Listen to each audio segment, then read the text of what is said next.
Sir ನಮಸ್ತೆ. ಇದು 2 ಎಕರೆ 32 ಗುಂಟೆ ನರಸೀಪುರ ರಿಜಿಸ್ಟ್ರೇಷನು.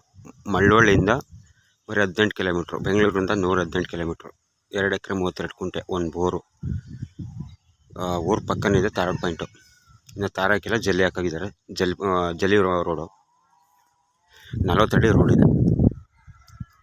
ಜಾಗ ಮಾತ್ರ ಫಸ್ಟ್ ಕ್ಲಾಸಿಗೆ ಸ್ಕ್ವೇರ್ ಆಗಿದೆ. ಸುತ್ತಮುತ್ತ ಊರುಗಳಿದ್ದಾವೆ. ಊರ ಪಕ್ಕನೇ, ಆ ಕಡೆ 100, ಈ ಕಡೆ 100. ಅದೇ ರೋಡು, ಆ ಬೇಲಿ ಕಾಣಿಸ್ತಿದೆಯಲ್ಲ, ಅದೇ ರೋಡು ಇರೋದು. ಒಂದು ಬೋರ್ ಇದೆ, 2.5 ಇಂಚು ನೀರು, ಫಸ್ಟ್ ಕ್ಲಾಸ್ ನೀರು. ಅಕ್ಕಪಕ್ಕ ಸುತ್ತಲ ಪೂರ್ತಿ ತೋಟನೇ ಇರೋದು, ಪೂರ್ತಿ ತೋಟ ಇರೋದು. ಜಾಗ ಮಾತ್ರ ಫಸ್ಟ್ ಕ್ಲಾಸಿಗಿದೆ. ಡೈರೆಕ್ಟ್ ರಿಜಿಸ್ಟ್ರೇಷನ್ಗಿದೆ, ಜನರಲ್ ಪ್ರಾಪರ್ಟಿ. ಸೈಟ್ನಾರ ಮಾಡ್ಕೋಬೋದು. ಫಾರ್ಮ್ ಹೌಸ್ ಮಾತ್ರ ಫಸ್ಟ್ ಕ್ಲಾಸ್ ಜಾಗ, 7 ಮಾರದಂಥ ಜಾಗ. ಪ್ಯೂರ್ ರೆಡ್ ಸಾಯಿಲ್ ಜಾಗ ಮಾತ್ರ ತುಂಬ ಚೆನ್ನಾಗಿದೆ.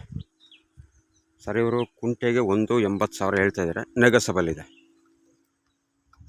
ತುಂಬ ಚೆನ್ನಾಗಿದೆ ಜಾಗ, ಸ್ಕ್ವೇರಾಗಿ ಬಾಕ್ಸ್ ಆಗಿದೆ. ಫಸ್ಟ್ ಕ್ಲಾಸ್ ಜಾಗ. ಫಾರ್ಮ್ ಹೌಸ್ ಮಾಡ್ಕೋಬೋದು ಅಥವಾ ಸೈಟ್ನಾರ ಮಾಡ್ಕೋಬೋದು. 2-in-1. 2.5 ಇಂಚು ನೀರು ಬರ್ತದೆ. ಬೋರ್ ಟ್ರಿಪ್ಪಲ್ ಹಾಕ್ಸಿದ್ದಾರೆ. ಪ್ಯೂರ್ ರೆಡ್ ಸಾಯಿಲ್ ಜಾಗ ಮತ್ತು ತುಂಬ ಚೆನ್ನಾಗಿದೆ. ಮೈಸೂರಿಗೆ ಹತ್ರ ಆಗುತ್ತೆ. ಮೈಸೂರಿಂದ ನಿಮಗೆ ಇಲ್ಲಿಂದ ಮೈಸೂರಿಗೆ ಒಂದು 45 ಕಿಲೋಮೀಟ್ರ್ ಆಗುತ್ತೆ. 45 ಕಿಲೋಮೀಟ್ರ್. ಬೆಂಗಳೂರಿಂದ 118 ಕಿಲೋಮೀಟ್ರು. ಮಳವಳ್ಳಿಯಿಂದ 18 ಕಿಲೋಮೀಟ್ರು. ಸ್ಟೇಟ್ ಹೈವೇಯಿಂದ ಬರೀ 1 ಕಿಲೋಮೀಟ್ರ್ ಅಷ್ಟೇ.